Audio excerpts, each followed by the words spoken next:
Hi everybody, this is the Algebra 2 video on simplifying polynomial expressions. So this should be a review of multiplying, dividing, adding, or subtracting polynomial expressions. So generally what I'll do is I'll start with 3 examples. So in your notes again, because this is kind of the beginning of the year, you guys should write down the title and then write down your examples. So I usually start with something like a 1, 2, 3 here, okay? So let's say I want to start with, let's go with 3x plus 2 times x minus 4, and then 3x plus 2 plus x minus 4, and then 3x plus 2 minus x minus 4. All right, so what you'll notice is I did multiplying, adding, and subtracting. So I won't do too many examples, I don't think, of the adding and subtracting because it's pretty simple. All right, so for the first one, okay, you're multiplying. So what does that mean? All right, so what you have to do is you're going to have to, if you want to, you can make that diagram back from when you guys were in algebra, right? You made generic rectangles. And we would say this is 3x plus 2, and this is x minus 4, right? And then we go around and we find all these areas. 3x times 3x is 3x squared. 2 times, now if you need to write an x minus 4 here, you can. 2 times x is a 2x. This is a 3x up here, so that'd be a 3x, and that's plus 2. Negative 4 times 2 is negative 8. That's that box. 3x times negative 4 is negative 12x. All right, so then I'd combine those to get negative 10x. So wouldn't my answer for this one be 3x squared minus 10x minus 8? All right, so that's what we would have done in Algebra 1. And you can totally do that. But I generally like to make things a little simpler, and I try not to use diagrams all the time. So essentially what I'm going to do here, you guys, is I'm going to distribute this 3x through here, all right, through the second one. The 3x does not get multiplied by the 2. So 3x times x is going to give me a 3x squared. 3x times negative 4 is a negative 12x. And then the 2 is going to go through. 2 times x is a 2x. 2 times negative 4 is a negative 8. And I combine the like terms together, which are the x's, and I'm going to take 3x squared minus 10x minus 8. And that's the same thing as what I had before. So it really doesn't matter how you do it. It's just generally in Algebra 2, I'm going to try to stay away from diagrams if I can at all possible. All right? So then the next question is, what does adding mean? Okay, so adding means we're going to collect like terms. So it's kind of like M&Ms. M&Ms, plain M&Ms go in plain M&M bags, and peanut M&Ms go in peanut M&M bags. So we have to make sure we have all the like ones together. So when I'm adding 3x plus an x, if I have 3 x's and I add another x, that'd be a 4x, right? And then a 2 plus a negative 4, wouldn't that be negative 2? And that would be my answer there. All right? Now subtracting. Okay, kind of make a note of this. Isn't subtracting adding the opposite?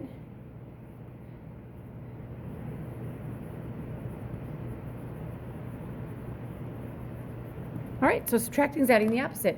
So what I'm going to do here is I'm going to subtract, I'm going to add, and the opposite of an x is a negative x, and the opposite of a negative 4 is a positive 4. And then since I'm adding, I'm going to combine like terms, right? Probably should have put up here that adding, we just combine like terms.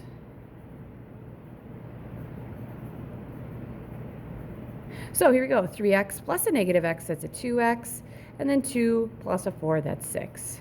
Boom, done. All right, so I'm going to give you guys a couple of more problems like this. I'm going to do one more subtracting because I feel like the adding is pretty simple. Okay, so this would be question number 4. So let's go with something a little more complex. Let's go with something like a 3x squared plus 4x minus 10. That'll be minus 5x squared minus 2x plus 3. All right, and you'll notice that in the beginning examples, what I had was everything was in parentheses here. You don't have to have that. What comes after the minus would have to be in parentheses. A couple other notes on these things, you guys.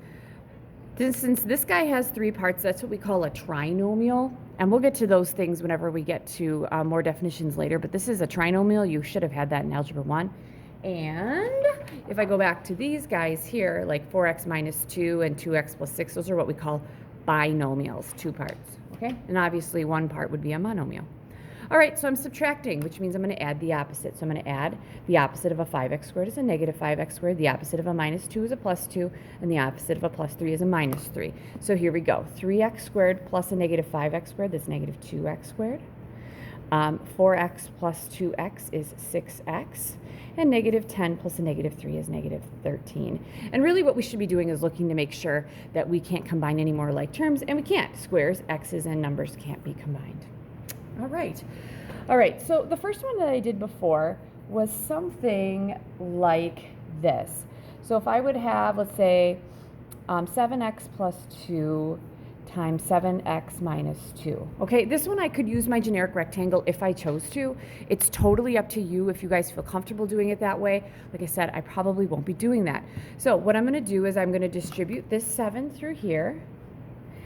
So 7x times a 7x is going to give me a 49x squared. 7x times negative 2 gives me a negative 14x. All right, then the next thing I'm going to do is I'm going to take this 2 through here. 2 times a 7x is going to give me a positive 14x. 2 times a negative 2 is a negative 4. All right, so combining like terms here, the x is here, that goes away. So my answer is going to be 49x squared minus 4. Can't combine those. That is my final answer. All right. Now, the other thing we can do, we did some simple ones. We could do some simple ones with just distribution. We can get some complex expressions as well, okay? I usually do a bunch of these, you guys. So here we go. We'll go with a 3x times an x plus 2. All right, so this should be simpler. If you want to press pause and go ahead and do it, you totally can. All right, so here's what I'm going to do. 3x times x, that's a 3x squared. 3x times 2, that's a 6x. Can't combine those. Done. Seventh one. All right, so we got a 4x squared y times a negative 5x to the 4th y squared. All right, guys. So things that we've had so far. Okay, this guy right here is what we call a trinomial, our answer, because there's 3 parts, right?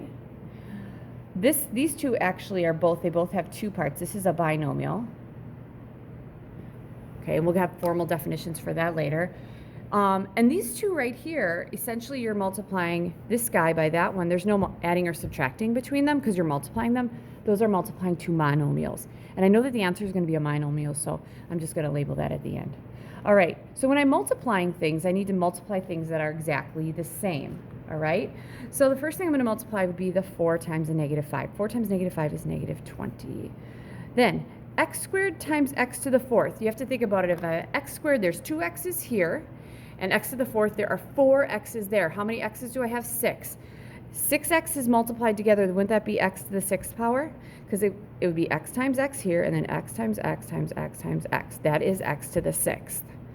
And then y times y squared, there's 1 here, 2 there, that's y to the 3rd power. All right? Since this only has 1 part, this is what we call a monomial. Are you going to be tested on that? No. If I say monomial, you should probably know what that means. All right. So there we go.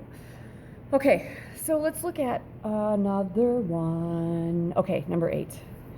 Let's go with something like 2x plus 3 squared. What does that mean? We're going to do one more example after this, and then we'll explain the final one, okay? So doesn't something squared, does that mean you multiply it by itself? All right, so I got a 2x times a 2x, that's a 4x squared, and a 2x times a 3, that's a 6x, because we're basically doing what we did before. 3 times a 2x, that's a 6x, and a 3 times a 3, that's a 9. Combine your like terms here, we get 4x squared plus 12x plus 9. So if I have something squared, I would multiply it by itself. Just it's multiplied twice, okay? Okay. Whereas, here's the thing, with I'll put number 9 here, but I'm not going to do this. 9, if I have 2x plus 3 cubed, wouldn't I take a 2x plus 3 times a 2x plus 3 times a 2x plus 3? So then, you guys, what I'm thinking to myself is, okay, how do I multiply 3 numbers? Do I multiply them all together at once, or do I multiply 2 together and then multiply the last one? What's the second part, right? Multiply 2 together and then I get the last one. So would it make sense that I'd have to multiply these 2 together, right? Wouldn't that give me the 4x squared plus 12x plus 9 that I had before, and I'd have to multiply that by 2x plus 3. So the question is, how would I do that? Okay, so let's go. I'm going to change gears. I'm going to actually do that. That way I don't have to come up with another example. All right, so here's what I'm going to do. I actually rearrange things. I like the two part first, but that's just me. See, I've been doing this for like 20 years. So I have ways I like doing things. If you like doing things a different way, that's fine as long as we get the same answer. I'm not super picky. All right, so here's what I'm going to do. Would it make sense that this has to go through that whole trinomial? All right, here we go. 2x times 4x squared, wouldn't that be 8x cubed? Because we have an x and an x squared, that's x cubed.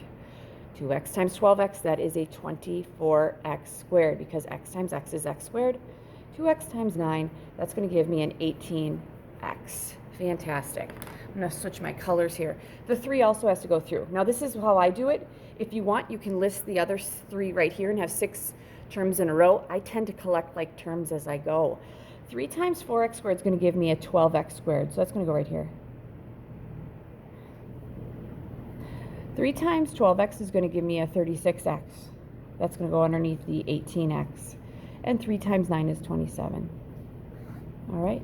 So then I'm going to have 8x cubed plus, so that would be what, 36x squared plus, okay, 54x plus 27. All right.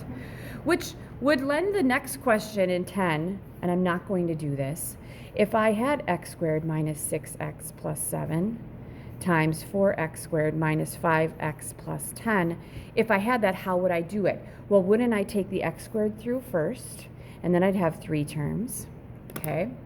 And then I would take the negative 6x through next, probably have 3 more terms like that, and then I would take the 7 through, and I'd have 3 more terms like that combined, and I'd probably get 1, 2, 3, 4, 5 terms. It's generally what happens. Sometimes it's less if you can collect like terms.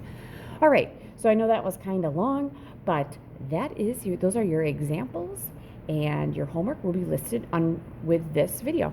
Good luck.